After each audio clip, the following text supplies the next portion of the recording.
자, 그럼 우리 저번 시간에 한 거 복습하고 가보도록 하겠습니다. 우리 저번 시간에 효소의 특징에 대해서 쭉 배웠었는데 맞나요? 물질 대사부터 효소의 특징까지 배웠어요. 자, 물질 대사의 정의가 뭐였죠? 생명체 내에서 일어나는 모든 화학 반응으로 뭐가 관여해요? 효소가 관여합니다. 물질이 합성되는 작용을 동화작용, 물질이 분해되는 작용을 이화작용이라고 했어요. 자, 효소는 이런 우리 몸속에서 일어나는 화학 반응을 빠르게 해줍니다. 이런 애들을 생체 촉매라고 하는데, 촉매가 뭐였죠? 촉매? 자기 자신은 변하지 않고 화학 반응의 속도를 빠르거나 혹은 느리게 해주는 건데, 우리 몸의 촉매는 전부 다 화학 반응을 빠르게 해줍니다. 자, 촉매니까 자기 자신은 변해요, 안 변해요? 안 변하니까 효소는 계속 재사용이 될 수 있어요. 맞나요? 자, 그 다음에 효소가 화학 반응을 빠르게 해줄 수 있는 이유는 무엇을 낮춰주기 때문에? 그렇죠. 활성화 에너지를 낮춰주기 때문입니다. 알겠나요? 자, 그래서 그리고 효소는 주 성분이 그리고 단백질이기 때문에 본인의 고유한 입체 구조를 가지고 있어요. 맞나요? 그렇기 때문에 본인의 구조와 잘 맞는 반응물과 결합하게 됩니다. 이런 것들을 기질에 대해서 특이적으로 반응한다 해가지고 기질 특이성이라고 했었어요. 기억나죠? 좋아요. 그러면 우리 카탈레이즈의 작용 실험에 대해서 알아보도록 하겠습니다. 과산화수소수를 넣고 과산화수소수가 이제 분해가 되는지 안 되는지 확인을 해볼 건데, 과산화수소수 화학식이 어떻게 돼요? 우리 했었는데, 심지어 문제에도 나왔었는데, 그쵸? H2O2. 그렇죠. 과산화수소는 H2O2입니다. 자, 얘가 분해가 되면 무엇으로 분해가 되냐면 물과 산소로 분해가 됩니다. 양쪽의 화학식을 봤더니 원자의 개수가 달라요. 왼쪽은 수소 2개, 산소 2개. 오른쪽은 수소 2개인데 산소가 몇 개예요? 3개예요. 그렇다고 해서 여기에다가 산소 여기 하나, 둘, 3개, 알겠죠? 자, 그렇다고 해서 여기에 갑자기 O3를 하게 되면 이런 물질도 존재하지 않고 이런 물질은 과산화수소수라고 할 수가 없습니다. 알겠죠? 그러면 얘가 3개고 얘가 2개니까 얘가 일단 두 분자 정도 있으면 되지 않을까 해서 앞에 2를 써줘요. 그러면 왼쪽에는 수소가 총 4개, 산소가 총 4개 원자가 있습니다. 오른쪽을 봤더니 수소가 총 4개의 힘을 맞춰주기 위해서 앞에 2개를 써줬어요. 그랬더니 어떻게 돼요? 왼쪽에 있는 원자의 개수랑 오른쪽에 있는 원자의 개수랑 같아졌습니다. 이런 식으로 화학식 작성해주면 됩니다. 자, 이렇게 과산화수소는 자연적으로 물과 산소로 분해가 되는데 굉장히 천천히 일어나기 때문에 우리가 실제로 산소가 발생하는 거 볼 수가 없을 정도로 천천히 일어나요. 자, 그런데 요 반응을 빠르게 해주는 게 있습니다. 누구? 카탈레이즈가 이 반응을 빠르게 해줘요.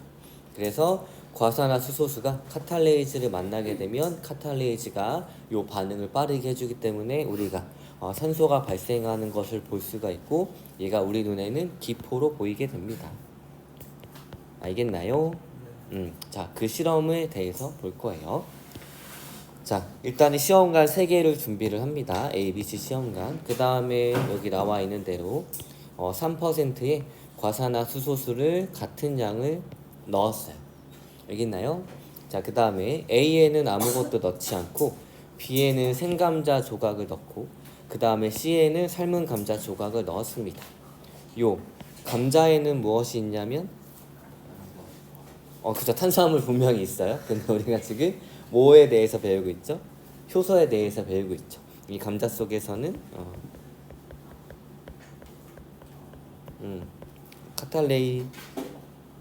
카탈레이스가 있습니다.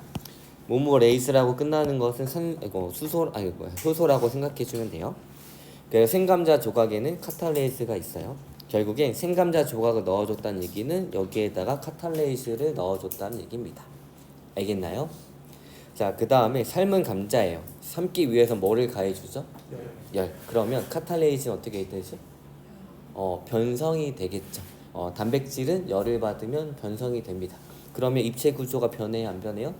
변해요. 그러면 본인의 기능을 할 수 있어요, 없어요? 없습니다. 그래서 삶은 감자 조각을 넣은 C는 변성된 카탈레이즈를 넣어준 것과 같아요. 자, 그러면 우리 눈에 산소가 기포로 발생할 만큼 많이 발생하는 시험관은 어떤 걸까요? A랑 B랑 C 중에 A는 과산화수소수, B에는 여기에다가 카탈레이즈 넣어준 거고, 그쵸. C에는 변성된 카탈레이즈 넣어줬어요. 그러면 과산화수소수의 분해가 빠른 것은 B겠죠. 그래서 기포 형태로 발생하는 것은 B라고 우리가 확인할 수 있습니다. 알겠나요? 그리고 선생님이 지금 얘를 산소라고 알려줬지만 여기에서 발생한 기체가 무엇인지 모를 때 확인하는 방법은 무엇이냐? 자, 여기에서 발생한 기포에다가 꺼져가는 불씨나 향을 넣어주게 됩니다. 그러면 불은 산소를 만나면 어떻게 돼요? 더 잘 타오르겠죠? 그래서 향이 더 잘 타오른다거나 꺼져가는 불씨가 잘 탄다거나 불씨가 커진다거나 해서 얘가 산소임을 확인할 수가 있어요. 알겠나요? 좋아요. 자, 글로 한번 볼게요. 자, 실험 과정 설명한 대로 ABC 시험관에 3%의 과산화수소수를 넣고 A는 그대로, B는 생감자를, C에는 삶은 감자를 넣었습니다. 그래서 A에서 C에서 기포가 발생하는지 관찰을 합니다. 그리고 향불이 꺼져가는 불씨를 A, B, C에 각각 넣고 불씨의 변화를 관찰했어요. 그리고 여기까지 됐나요? 자, 그랬을 때 불씨가 활발 타오르는 것은 A, B, C 중에 B겠죠. 자, 그 다음에 B에서 기포 발생이 끝났어요. 그러면 어떤 의미죠? 기포 발생이 끝났다는 얘기는 이 반응이 더 이상 일어나지 않는다는 얘기죠.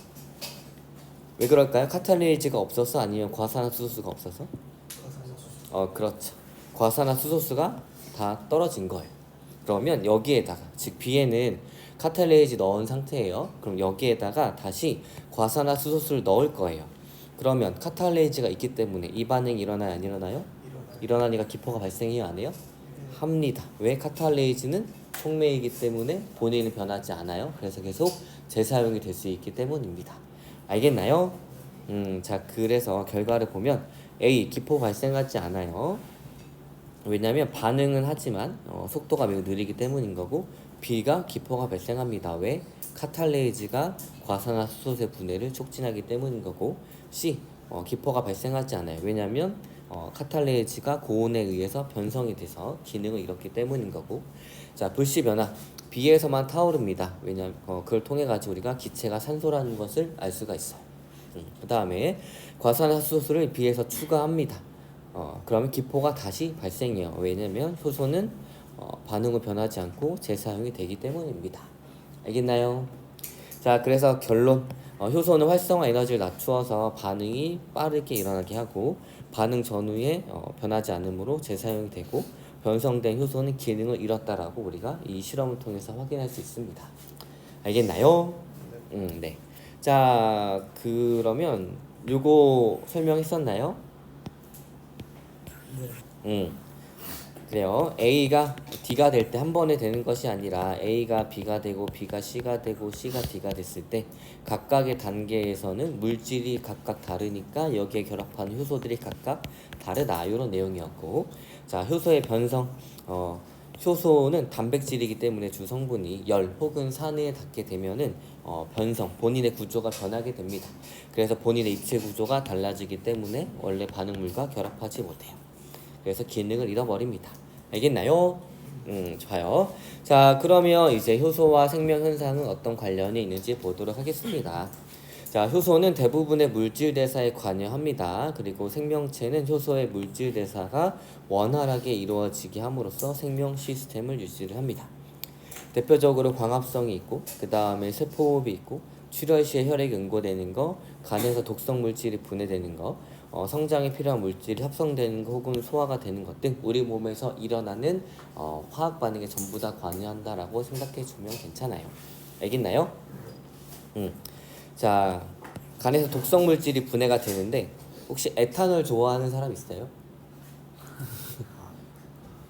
손댈 뻔했나요? 자, 술 좋아하는 사람 없어요? 술에 에탄올이 들어있죠? 자, 우리가 그 에탄올, 그다음 뭐 메탄올 이런 것들은 알코올 성분이라고 하고 우리가 먹을 수 있는 알코올이 있고 먹으면 안 되는 공업용 알코올이 있습니다. 당연히 술에는 먹을 수 있는 알코올인 에탄올이 들어있어요. 자, 에탄올은 독성 물질입니다. 그래서 간에서 분해가 돼요. 그래서 에탄올은 아세트알데히드라는 물질로 분해가 되고 얘를 또 우리 몸에서 처리해가지고 물 이런 것들로 분해를 해버립니다. 자, 그러면 물질이 두 개가 나오죠. 에탄올, 그 다음에 아세트알데하이드. 그럼 효소가 몇 개 필요해요? 두 종류가 필요하겠죠. 근데 우리 몸에서 특히 독성을 일으키는 것은 아세트알데히드라는 물질이에요. 얘가 우리 몸을 얼굴을 빨갛게 한다거나 그 다음에 뭐 이제 균형 감각을 상실시킨다거나 더 심하면 암 같은 거 그리고 염증 이런 것들을 일으킵니다. 자, 그러면 술을 잘 먹는다라는 것은 먹고 얘를 빠르게 분해한다는 얘기겠죠. 그럼 빠르게 분해하려면 이 두 가지 효소가 다 많이 있으면 되겠죠. 그런데 이 효소는 보통 유전으로 많이 결정이 됩니다. 그래서 알코올을 아세트알데히드로 분해하는 거, 바꾸는 거, 그 다음에 아세트알데하이드를 분해하는 거. 그러면 술을 잘 못 먹는 사람은 결국에 이 두 가지 효소 중에 한 가지에 문제가 생긴다는 얘기예요. 그렇죠? 그런 사람이 있을까요? 네. 여러분들이 지금 보고 있는 선생님이 그런 사람이에요. 선생님은 원래 술을 잘 못 먹는데 생명과학 공부하고 궁금해져가지고 이 효소 두 개가 몸에서 잘 만들어지는지 안 만들어지는지 유전자 검사를 할 수가 있어요. 그래서 여러분들 나중에 20살 돼가지고 아마 대부분의 그 대학교 내에는 아마 보건소가 있을 거예요. 그럼 선생님도 보건소에서 검사를 했는데 한 5만 원 정도만 할 수 있습니다. 그래서 선생님은 에탄올을 아세트알데하이드로 바꾸는 효소는 정상적으로 만들어져요. 근데 아세트알데하이드를 분해하는 효소가 없어 거의. 그럼 뭐야? 선생님 독성은 어떤 것 때문에 생긴다 그랬지? 아세트알데하이드 때문에. 선생님은 독성 물질을 빠르게 만들고 몸속에 오랫동안 쌓아두는 사람이에요. 그러니까 선생님 술을 먹으면 안 돼. 안 되겠죠. 그래서 검사하지 않아도 여러분들이 나중에 뭐 집에 계시는 어르신들이 만약에 술 한 잔씩 주시면 당연히 그분들은 이제 보호자니까 먹을 때 내 얼굴이 빨개지는지 안 빨개지는지 한번 보세요. 내 얼굴이 한 잔만 먹어도 빨개진다. 그럼 선생님과 같은 부류입니다. 그래서 이 사람들은 술을 먹으면 안 좋아요. 알겠나요? 그런 게 있어요. 그렇지만 술이 먹다 보면 느는데 그 이유는 무엇이냐면 우리 몸도 적응을 하는 거예요. 그래가지고 우리 간에서 얘가 미쳤다고 계속 에탄올을 때려 붓네 하면 계속 살기 위해서 그 효소를 많이 만들려고 노력은 합니다. 알겠죠? 그럼 그 과정이 얼마나 고통스럽겠어요? 맞죠? 이거 허용하면 안 돼요. 맞죠? 자, 아무튼 그렇게 되는 거예요. 선생님 참 슬픈 사람이지 않나요? 근데 이게 유전이라 그랬죠. 그럼 선생님의 부모님도 두 분 다 술을 못 하세요. 알겠죠? 자, 그러면 여기 빨간 글씨 안 본 것 같으니까 한번 다시 여기로 와가지고 볼게요. 여기 생감자 대신에 무엇으로도 쓸 수 있냐면 동물의 간으로도 쓸 수 있습니다. 왜냐하면 간 안에도 카탈레이즈라는 효소가 들어있기 때문이에요. 실험에서 쓰는 간은 누구의 간일까요? 쥐는 너무 조그매요.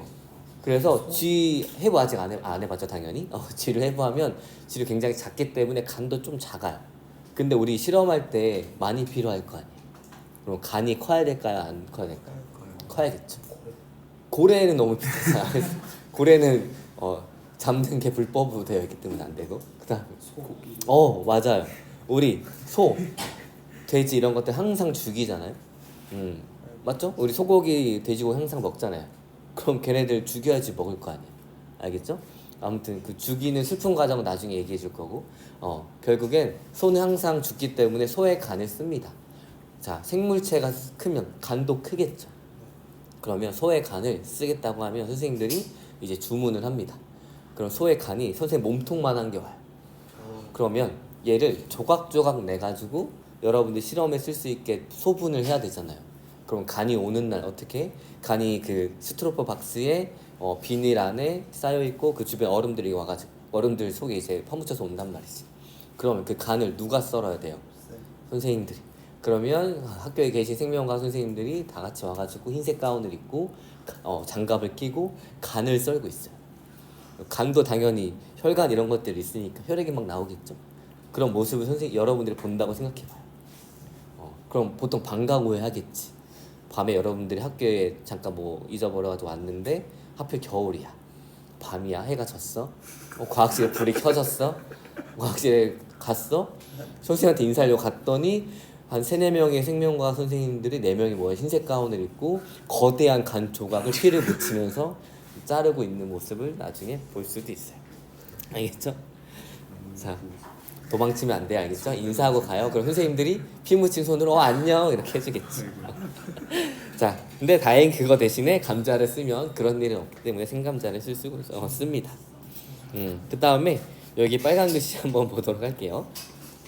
자, 카탈레이즈는 사실은 대부분의 세포에 있는 효소입니다. 그래서 과산화수소를 물과 산소로 분해하는 반응을 촉진을 하는데 여러분들 상처 부위에 소독을 하는 다양한 소독약들이 있어요. 어떠한 것들 있죠? 빨간 약. 이제 빨간 약을 다른 말로 포비돈이라고 합니다. 그 다음에 후시딘은 이 항생제 마데카솔이 세살을 돋게 하는 건가? 후시딘은 항생제 역할을 해주는 거예요. 소독하는 것도 뭐 있지? 여러분들 주사 맞기 전에 뭘로 소독해요? 그쵸, 알코올로. 그 다음에 과산화수소수로 소독을 하죠. 요 세 개가 소독하는 방식이 좀 다른데 빨간 약이라고 불리는 포비돈은 어때요? 수술할 때 막 바르죠. 얘는 마르면서 소독 효과가 있습니다. 그 다음에 에탄올도 그냥 상처가 없는 부위에 곧 뚫릴 부위, 그치? 주사 바늘로 뚫릴 부위를 소독을 하죠. 근데 과산화수소수는 언제 소독해요? 상처가 나기 전에 아니면 상처가 났을 때? 상처가 났을 때 소독을 합니다. 이 포비돈이랑 그 다음에 에탄올은 상처가 나기 전에 부위를 소독할 수 있어요. 그렇지만 이 과산화수소수는 언제 소독 효과를 가지냐면 우리 혈액 속에 있던 카탈레이즈를 만나서 과산화수소수가 물과 산소로 분해가 되고 이 산소가 소독 효과를 내는 거예요. 그러니까 상처가 나기 전에 바른다고 소독 효과가 있어요, 없어요? 없습니다. 그래서 상처가 나서 혈액에 나오고 그 혈액 속에 있는 카탈레이즈를 만나서 요 반응이 일어나가지고 산소가 나와야지 이 산소로 소독을 하는 거예요. 알겠나요? 그래서 상처 부위에 혈액 같은 게 묻어 있을 때 과산화수소수를 발랐을 때 기포가 발생하는 것도 바로 카탈레이즈의 작용입니다. 알겠나요? 좋아요. 자, 그러면 수소의 활용 보도록 하겠습니다. 효소는 생명체 밖에서도 작용할 수 있으므로 다양한 분야에 활용되고 있습니다. 식품, 발효식품 만드는 거 이렇게 쭉 있고, 그 다음에 고기에 연육제가 있어요. 연육제가 뭐죠? 연육? 자, 그래서 여러분들 그 불고기나 아니면 갈비 재울 때 어떤 과일들을 많이 써요? 배, 그 다음에 사과, 그 다음 파인애플, 그렇지, 그 다음 키위 이런 것들 쓰죠. 물론 단맛을 내는 것도 있지만 걔네들에는 이제 무엇이 있냐면 고기에 있는 단백질을 분해할 수 있는 효소들이 있습니다. 그래가지고 고기를 중간중간에 끊어준다라고 생각하면 돼요. 그래가지고 연하게 만들어주는 게 있어요. 그 다음에 식혜 뭐예요? 식혜? 뭘로 만들어요? 쌀을 익힌 밥으로 만드는 거 알아요? 네. 알죠? 여러분 밥알이 달아요? 식혜가 달아요? 밥알. 밥알과 식혜 중에 뭐가? 식혜. 그 선생님이 말하는 그 밥알은 그 식혜에 가라앉은 밥알을 얘기하는 것이 아니라 막 같이 은 밥과 그 다음 이 밥으로 만든 식혜가 있어요. 뭐가 달아요? 식혜. 얘는 똑같은 걸로 만드는 건데 왜 달까요? 생각해 본 적 있어요? 밥 그 씹으면 달잖아. 자, 식혜 어떻게 만드냐면 밥을 아밀레이즈로 분해를 합니다. 그러면 녹말이었던가 같은 조그만한 당으로 분해가 돼요. 당이 작으면 이 단맛을 더 강하게 느낄 수가 있어요. 그래서 우리가 밥을 한두 번 씹고 그냥 삼키는 것보다 밥을 여러 번 씹으면 어느 순간 밥이 좀 달게 느껴질 때가 있습니다. 자, 그러면 결국엔 이 식혜를 만들기 위해서는 아밀레이즈가 필요해요. 그렇다고 우리 밥알을 씹어서 식혜를 만드나요? 아유, 아니죠. 그래서 엿기름이라고 하는 아밀레이즈가 들어있는 걸 이용을 합니다. 그래가지고 이 밥알을 쪼개가지고 단 성분이 나오게 만들어주는 거예요. 그때도 효소가 관여를 합니다. 자, 그다음 생활용품, 효소를 첨가한 치약, 화장품, 세제 등이 있고 의약품 중에 소화제가 있어요. 소화제는 뭐예요? 소화가 안 될 때 먹는 거죠. 그러면 이 소화제는 어떻게 소화를 도와줄까요? 소화가 안 된다는 얘기는 우리가 너무 맛있는 거 너무 많이 먹었어. 그래가지고 내 위장의 한계치가 도달해가지고 위장이 이제 파업한 거지. 아, 더 이상 못 해먹겠다. 네 알아서 해라. 그럼 이제 체한 거예요. 자, 그럴 때 우리가 그러면 이 결국 음식물 속에 위 속에 음식물이 계속 있으면 안 되니까 얘를 분해를 해줘야 되는데 우리가 너무 많이 먹어가지고 우리 몸에서 분비된 소화 효소로는 더 이상 분해가 안 되는 거죠. 그럼 뭘 더 넣어줘? 외부에서 소화 효소를 더 넣어주면 되겠죠. 그게 바로 소화제입니다. 알겠죠? 자, 그 다음에 의료기기는 요검사지, 오줌 검사하는 거, 그 다음에 혈당 측정하는 거, 산업 분야는 뭐 섬유, 의류 등 제품 생산하는 거, 환경 분야는 생활화수 및 공장 폐수의 정화, 즉 여기에 오염 물질들을 분해할 수 있는 효소를 넣어주는 거고, 바이오 에너지 생산 등이 있어요. 알겠나요? 네. 자, 우리 그러면 지금까지는 세포의 소기관들에 대해서 배웠고, 그 다음에 우리 생명체 내에서 일하는 물질 대사에 대해서 배웠고, 그 다음에 이 물질 대사 중에 효소가 중요하다라는 것까지 배웠습니다. 알겠죠? 자, 그러면 세포는 결국엔 물질 대사를 하기 위해서 외부에서 본인이 필요한 물질을 들여와야겠죠. 그 다음 본인이 만든 것 중에 노폐물을 밖으로 내보내야겠죠. 그러면 이 세포도 본인이 필요한 물질을 들어오게 하고 본인이 불필요한 물질을 내보내야 합니다. 알겠죠? 그런 과정이 일어나겠죠. 자, 세포는 입이 있어요, 없어요? 없죠. 그러면 어디를 통해서 이런 과정이 일어날까요? 외부와 내부를 경계짓는 세포 막을 통해서 이런 과정들이 일어나게 됩니다. 알겠죠? 좋아요. 자, 그러면 우리 교실이 다 세포막으로 둘러싸여 있다고 생각해 봅시다. 이 벽을 용어 헷갈리면 안 돼요. 그냥 이 벽 자체를 세포막이라고 할게요. 그 다음에 우리가 만약에 이 문이 없이 다 벽으로만 둘러싸여 있어요. 그럼 우리는 어떻게 될까요? 죽어요. 죽겠죠. 왜 죽죠? 영양분이 그치. 일단 첫 번째, 우리가 먹고 살아야 되는데 먹는 게 못 들어오고, 그 다음에 내가 아픈데 나가지 못하고, 그 다음에 여러분들 하루만 지나도 여기에 여러분들 화장실이 없으니까 어떻게 되겠어? 네. 노폐물들이 막 쌓이겠죠. 그럼 노폐물들을 밖으로 못 내보낼 거예요. 세포도 마찬가지예요. 이렇게 다 통과되지 못하는 벽 같은 걸로 둘러싸여 있으면 세포도 결국엔 죽게 됩니다. 그렇죠? 그래서 우리가 뭐를 설치를 했어요? 문을 설치를 했죠. 문은 어떤 역할을 하죠? 내보내기도 하지만 막기도 하죠. 이해됐어요? 문은 출입을 조절해 준다는 얘기. 이해됐어요? 그럼 세포도 이런 출입을 조절해 주는 애가 있어야겠죠. 세포막에 그런 기능을 하는 애들이 주로 단백질이라는 얘기입니다. 우리는 그래서 세포막에 대해서 한번 배워볼 거예요. 알겠나요? 네, 좋아요. 자, 그러면 요 그림 한번 봅시다. 세포가 있어요. 그다음 여기 있고 얘가 세포막이에요. 자, 우리의 몸의 주 성분은 대부분 물로 되어 있어요. 70% 정도가 물로 되어 있죠. 좋아요. 자, 그러면 세포 바깥쪽도 물이고 세포 안쪽도 물입니다. 자, 물과 물이 있는 공간에 세포는 본인만의 영역을 만들어 가지고 이 안에서 본인이 원하는 다양한 물질 대사를 일으켜야 돼요. 그럼 외부랑 내부랑 경계가 지어져야겠죠. 여기까지 이해했어요? 그러면 이 경계를 지을 건데 이 경계들이 물과 친해요. 그럼 물과 섞여요, 안 섞여요? 섞이죠. 그러면 이 경계를 물과 친한 애들로 할 수 있어요, 없어요? 없겠죠. 자, 물과 안 친한 애들을 다 뭐라 부를까요? 그런 성질은 물을 싫어하는 애들을 소수성이라고 하고, 물질들 중에 물과 안 친한 물질들을 통틀어서 말하는 게 있어요. 자, 물과 기름은 친해요, 안 친해요? 안 친하죠. 기름을 뭐라 그래요?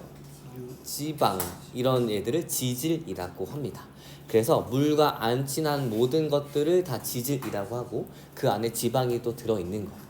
알겠죠? 그러면 물과 물 사이에 경계를 짓고 싶어요. 그럼 이 경계는 물과 안 친한 무엇으로 되어 있어야 돼요? 지질로 되어 있어야 합니다.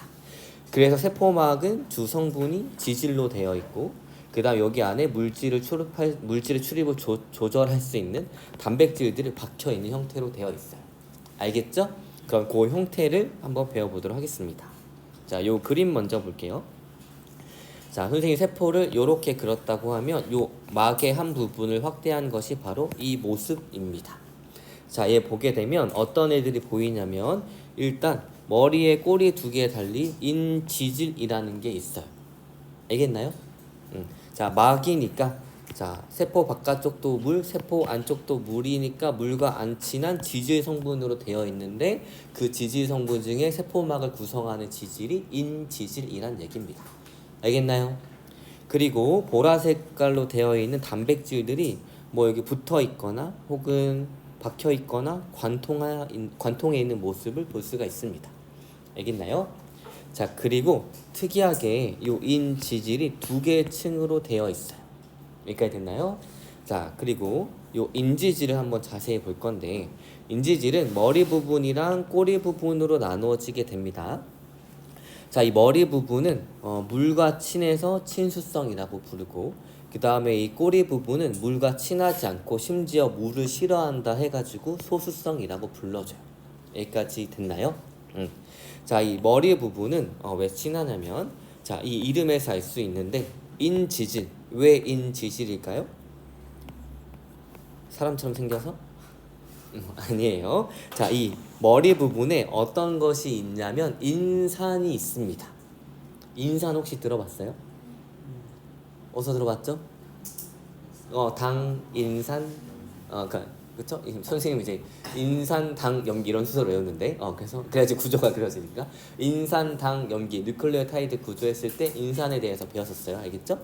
그 다음에 선생님이 뭐라고 얘기했냐면 저번에 그 이온 결합 물질을 잠깐 설명할 때 이온 결합 물질이 물 속에서 잘 녹을 수 있는 이유에 대해서 되게 자세하게 한번 설명한 적이 있어요. 그때 뭐라 그랬냐면 요것도 지금은 이해하면 좋고 안 해도 그냥 괜찮아요. 자, 물 분자가 이렇게 생겼다고 했었고 이 수소가 대칭이 아니어가지고 어떤 일이 생기냐. 자, 산소, 수소예요. 산소는 양성자 몇 개 가지고 있어요? 하나, 8개. 산소. 여러분 이거 까먹으면 안 되는 게 여러분들 고3 때 이거 가지고 수능 봐야 돼요. 알겠죠? 산소 몇 번? 8번이니까 플러스 8. 수소 몇 번? 1번이니까 플러스 1이에요. 그럼 얘는 공유결합 물질이니까 산소는 전자 총 8개, 얘는 총 1개 1개 해가지고 이 전체 물 분자에서 전자는 몇 개? 10개. 양성자 총 10개예요. 그래서 플러스와 마이너스의 개수가 똑같기 때문에 얘 전체는 플러스를 띄거나 혹은 마이너스를 띄지 않습니다. 즉 플러스 1을 띄거나 마이너스 1을 띄지 않아요. 여기까지 됐죠? 그런데 어떤 특징이 있냐면 얘가 비대칭이어가지고 자, 전자를 끌어당기는 힘이 플러스 8이 클까요? 아니면 플러스 1이 클까요? 플러스 8이 더 크겠죠. 그래서 전자가 잠깐 산소한테 쏠립니다. 여기까지 이해됐어요? 그러면 산소 입장에서는 이 물 분자 전체를 봤을 때는 플러스 1 혹은 마이너스 1을 띄진 않지만 이 물 분자 자체를 보게 되면 이 전자들이 산소한테 잠깐 쏠리기 때문에 여기가 굉장히 약한 마이너스, 여기가 굉장히 약한 플러스를 띄게 됩니다. 됐나요? 그러니까 전하를 띄고 있는 물질인 Na 플러스 Cl 마이너스 얘는 이미 아예 플러스 1 마이너스 1이에요. 그러니까 마이너스랑 플러스랑 친하니까 물 분자가 얘를 둘러싸가지고 떼줄 수 있는 거고 플러스랑 마이너스랑 친하니까 얘를 둘러싸가지고 떼낼 수 있다라고 잠깐 설명한 적이 있고 이해됐어요? 자, 그래서 이제부터 누가 물과 친하냐 친하지 않느냐를 볼 건데 전하를 띄고 있는 물질들은 그러니까 물과 친해요 안 친해요? 친합니다. 그러니까 물이 막 달라붙을 수 있어요. 알겠죠? 자, 그럼 됐어요. 자, 주의할 거, 얘는 물 분자는 정기적으로 중성인데 물 분자를 자세히 봤더니 산소 쪽이 약한 마이너스, 수소 쪽이 약한 플러스를 띄고 있는 거예요. 그러니까 본인과 같이 약한 플러스나 약한 마이너스를 띄고 있는 입자나 아예 플러스 마이너스처럼 이온을 띄고 있는 이 입자들이랑은 엄청 친하다는 얘기예요. 그러니까 막 달라붙어가지고 섞일 수 있다는 얘기입니다. 알겠죠? 그래서 이런 물질들을 친수성 물질이라고 표현을 해줘요. 됐나요? 좋아요. 여기까지 됐죠? 이해 못해도 여기까지는 괜찮아요. 자, 그러면 우리 인산을 볼 건데 인산은 전기적으로 마이너스를 띱니다. 그러면 이 머리 부분에 인산이 있으니까 물과 친해요, 안 친해요? 친하죠. 그래서 머리 부분을 친수성이라고 얘기를 해주는 거예요. 됐나요? 이 앞에 설명 이해 안 됐으면 넘어가도 괜찮아요. 지금 여러분들이 설명 듣고 이해한 것은 고등학교 2학년 화학 수준이기 때문에 이해했으면 괜찮은 거고 아니어도 괜찮은 거예요. 알겠죠? 대신 선생님이 왜 인산이 있을 때 얘가 친수성인지 설명하고 싶어서 과학적 이유를 설명한 거고 이게 이해가 안 갔으면 그냥 인지질의 머리가 친수성인데 그게 인산 때문이다까지 정도만 알고 있으면 됩니다. 됐나요? 좋아요. 자, 그리고 그래서 이 인지질의 머리 부분 같은 경우에는 인산이 있기 때문에 물과 친하고, 자, 그 다음에 꼬리 부분은 지질 성분이기 때문에 소수성이라서 물을 싫어합니다. 자, 얘 구조도 잠깐 설명할 거예요. 우리가 도대체 지질이라는 것은 화학적으로 어떤 애들을 의미를 하냐, 요런 애들이에요.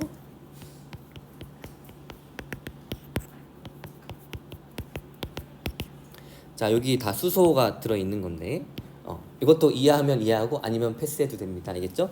이렇게 쭉 연결된 사슬들은 즉 탄소가 수소로 다 연결되어 있어요. 이런 애들의 특징은 무엇이냐면 다 대칭이기 때문에 끌어당기는 전자를 끌어당기는 힘이 사방에서 다 똑같아요. 그러니까 전자가 어느 한 곳으로 치우치지 않습니다. 그러니까 얘처럼 극이 나눠지지 않고 얘처럼 플러스나 마이너스를 띄지 않아요. 걔가 또 굉장히 많아. 그러니까 물과 안 친한 거예요. 알겠나요? 그래서 심지어 물을 싫어해가지고 물을 밀어냅니다. 그래서 꼬리 부분은 이런 구조로 생겼기 때문에 물을 싫어해서 소수성이라는 성질을 띠게 되는 거예요. 알겠나요? 이게 됐어요. 좋아요. 자, 이것도 이해 안 해도 괜찮아요? 이거는 심지어 대학교 수준의 내용들이니까 알겠지? 그러니까 이해하면 내가 대학교 수준까지 이해할 수 있군. 이해 못하면 난 고1이니까 괜찮아 이렇게 생각해요. 알겠죠? 다시 정리하면 머리 부분은 친수성, 꼬리 부분은 소수성이다. 요거를 머릿속에 잘 기억하고 있으면 돼요. 요것만. 알겠어요? 자, 그러면 한번 볼게요. 우리 인체에는 다 물로 구성이 되어 있는 거랑 마찬가지로 물이 많습니다. 그럼 여러분들이 물속에다가 무엇을 넣었냐면 인지질을 넣었어요. 그럼 얘는 머리 부분은 물과 친한 친수성이고 그 다음에 꼬리 부분은 물과 안 친한 소수성이었어요. 얘는 물에 넣어주면 어떻게 위치해야 될까요? 어떻게? 그렇지. 꼬리 부분이 물 속에 있으면 돼, 안 돼? 안 돼요. 물을 너무나 싫어한단 말이죠. 그래가지고 얘를 어떻게 해줘? 요렇게 뒤집어가지고 이렇게 있는 거예요. 알겠죠? 좋아요. 잘했어요. 자, 그런데 얘가 물속에 굉장히 많아요. 자, 그러면 얘네는 어떻게 존재할 수 있냐면 물이랑 안 친한 이 꼬리 부분끼리 서로 모이려고 합니다. 그래서 얘네들이 너무나 많으면 어떤 일이 일어나느냐, 얘가 이렇게 되면 물과 안 친한 애들끼리 만날 수 있겠죠. 그렇죠? 그다음 얘도 마찬가지로 이렇게 되고 뒤집어지면 되겠죠. 그 다음에 옆에 또 있네? 그럼 이렇게 붙으면 어때요? 물과 친한 애들끼리 물을 향해 있고 물과 안 친한 애들끼리 모여 있죠. 됐나요? 얘들이 쭉 연결된 모습이 바로 이 모습이란 얘기입니다. 알겠어요? 자, 그래서 세포막 바깥쪽도 물이고 안쪽도 물인데 우리가 세포막을 구성하고 있는 물질은 인지질을 쓴단 말이죠. 그리고 인지질의 머리 쪽은 물과 친하니까 전부 다 물을 향해 있는 거고 물과 안 친한 소수성의 꼬리들은 모이다 보니까 이런 인지질 이중층이라는 인지질이 두 개의 층으로 되어 있는 모습으로밖에 될 수 없다는 얘기예요. 여기까지 됐어요. 자, 그래서 얘네들 층을 인지질이 두 개의 층으로 되어 있기 때문에 인지질 이중층이라고 합니다. 자, 그래서 다시 정리하면 세포막의 구조는 이렇게 인지질과 단백질이 주성분으로 되어 있는데 인지질이 두 개의 층으로 되어 있고 그 사이사이에 단백질이 박혀 있거나 붙어 있거나 관통해 있는 모습으로 되어 있습니다. 세포막이 왜 이런 모습으로밖에 못 생기는지 알겠어요? 좋아요. 그러면 글로 한번 정리해 볼게요. 자, 세포막의 구조입니다. 세포막의 주성분은 인지질과 단백질이에요. 그리고 세포막의 구조는 인지질 이중층에 단백질, 즉 이 파묻혀 있거나 관통하고 있는 구조입니다. 혹은 붙어 있거나. 그래서 이 막에 있는 단백질이기 때문에 이런 단백질들을 막 단백질이라고 얘기를 합니다.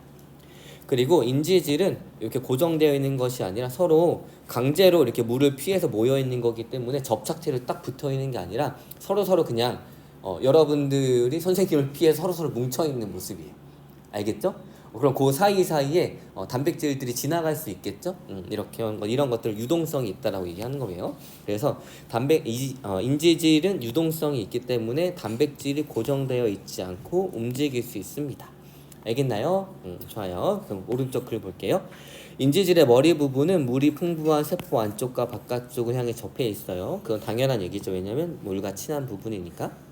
그리고 꼬리 부분이 서로 마주보며 배열을 합니다. 이런 것들을 그래서 이제 인지질이 이중층을 이룬다 해가지고 인지질 이중층이라고 하고 세포 내부와 외부를 효과적으로 분리를 합니다. 단백질은 인지질 이중층에 파묻혀 있거나 관통해 있거나 표면에 붙어 있어요. 그리고 이 단백질 중에는 물질의 이동에 관여하는 것들이 있습니다.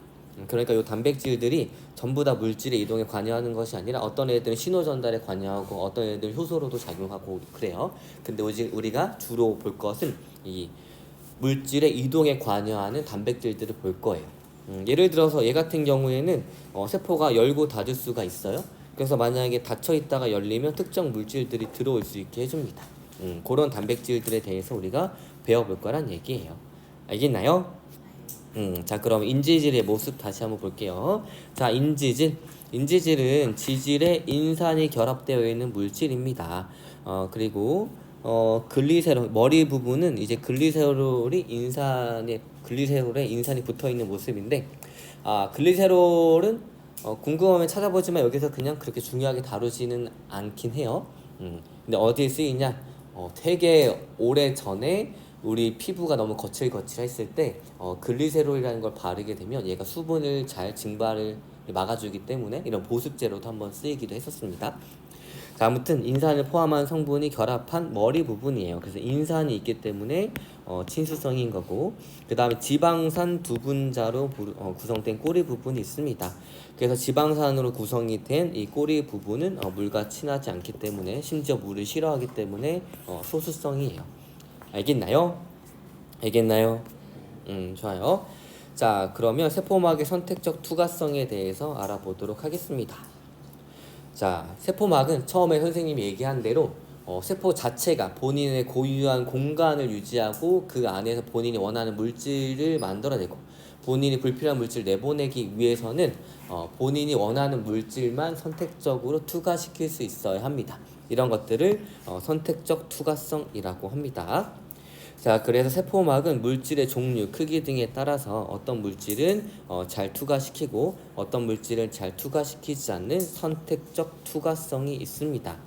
이 선택적 투과성은 세포막의 성분 및 구조와 관련이 있어가지고 물질은 특성에 따라서 각각 다른 방식으로 세포막을 통해서 이동을 하게 됩니다. 알겠나요?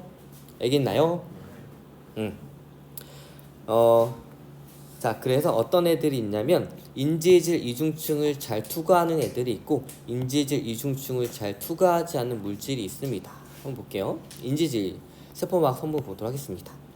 자, 세포에서 지금 외부에서 세포 내부로 물질이 지금 통과하기 위해서 조건이 뭐가 필요하냐면 요 인지질보다 커야 될까요? 작아야 될까요? 너무 크면 뚫고 가서 세포막을 터뜨릴 수 있을 거 아니에요? 그러니까 요 인지질과 인지질, 즉 여러분들이 인지질이라고 하면 이 사이사이를 통과할 수 있을 정도로 여러분들보다 작아야지 요 사이사이를 뚫고 가겠죠. 뭐 여러분들이 있는데 거대한 코끼리가 와가지고 여기 통과하면 그게 통과가 돼요? 여러분들 다 터뜨리겠죠? 그렇기 때문에 여러분들이 인지질이고 모여있다 생각하면 그 사이사이를 뚫고 가야 하기 때문에 보통 인지질보다 작은 애들이 통과할 수 있어요. 그렇죠? 그러면 인지질보다 작은 애들이 통과를 합니다. 그러다가 누굴 만나냐면 소수성 영역을 만나요. 자, 소수성 영역은 물을 싫어한다 그랬죠. 그리고 물과 친한 애들도 싫어해요. 근데 하필 내가 물과 친한 애야. 그럼 여기에서 밀어내요, 안 밀어내요? 밀어냅니다. 그럼 통과해요, 못해요? 못합니다. 그래서 이 통과하지 못한 애들, 근데 세포에서 필요하잖아요. 그럼 뭐를 이용해서? 단백질을 이용해서 통과시켜준다는 얘기예요. 알겠나요? 자, 그래서 우리 이 세포막을 통한 물질의 이동은 크게 어떤 것들이 있냐면 인지질 이중층을 직접 통과할 수 있는 애들은 통과합니다. 그렇지만 통과하지 못하는 애들은 누구의 도움을 받냐면 단백질의 도움을 받아요. 그래서 우리는 다음 시간에 요 경우와 요 경우를 구분해 가지고 배워볼 겁니다. 알겠죠? 그래서 오늘은 여기까지 하도록 하겠습니다.